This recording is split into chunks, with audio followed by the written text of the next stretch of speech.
Assalamualaikum warahmatullahi wabarakatuh. Shalom, Om Swastiastu, Namo Buddhaya, Salam Kebajikan, Rahayu Rahayu Rahayu.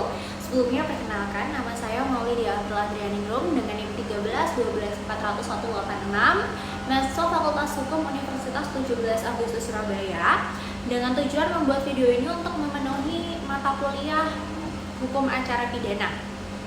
Adapun tema yang akan saya ambil pada video kali ini adalah kasus tindak pidana pelecehan seksual yang dilakukan oleh Iwayan Agus atau yang kerap disapa dengan Agus Buntung. Dalam putusan pengadilan, Agus Buntung atau Iwayan Agus divonis dengan 10 tahun penjara dan denda 100 juta rupiah, subsidiar 3 bulan kurungan. Dalam kasus tindak pidana yang dilakukan oleh Agus Buntung sempat viral dan memicu polemik di masyarakat. Kasus pelecehan seksual yang melibatkan Agus Buntung, seorang penyandang disabilitas atau difabel, memunculkan pertentangan yang tajam antara kewajiban hukum atau menghukum pelaku kejahatan dengan berdasarkan prinsip kemanusiaan. Namun, dalam semua kasus tindak pidana, prioritas utama adalah memastikan keadilan bagi korban. Dalam kasus pelecehan yang dilakukan oleh Agus, sudah sangat jelas bahwa dia sudah melanggar Undang-Undang Nomor 12 Tahun 2022 tentang tindak pidana kekerasan seksual. Agus dijerat dengan pasal 6 huruf C tentang pelecehan seksual atau pasal-pasal lain terkait perbuatan cabul dan pemerkosaan dengan ancaman pidana maksimal di 12 tahun penjara. Dalam Undang-Undang Tindak Pidana Kekerasan Seksual sudah pasti sangat jelas akan mengedepankan hak-hak korban, yaitu hak atas penanganan, perlindungan, pemulihan yang wajib dijamin oleh negara.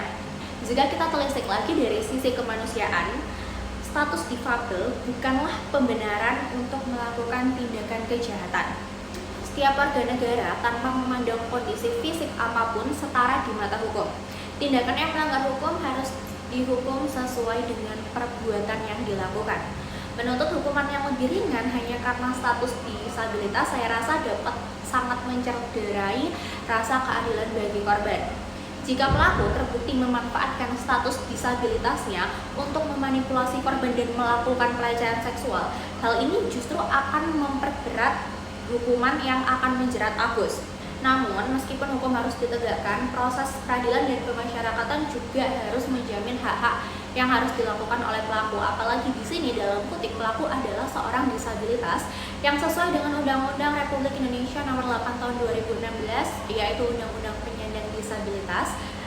Dalam undang-undang ini sudah tertulis harus dijamin hak-hak penyandang disabilitas dalam proses hukum, termasuk hak untuk diperlakukan secara manusiawi, hak untuk mendapatkan aksesibilitas dan pendampingan yang layak selama proses pemeriksaan persidangan hingga menjalani pidana.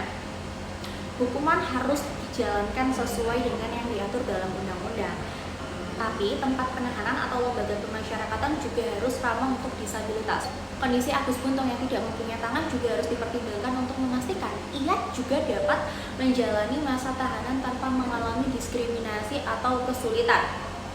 Tapi jika kita lihat kembali dari sisi kemanusiaan, kita juga dituntut untuk merasakan empati yang mendalam bagi korban karena sudah sangat banyak hak-hak yang dilanggar. Jika kita lihat dari sisi kemanusiaan, kita juga harus sangat berempati pada korban yang haknya sudah sangat dilanggar.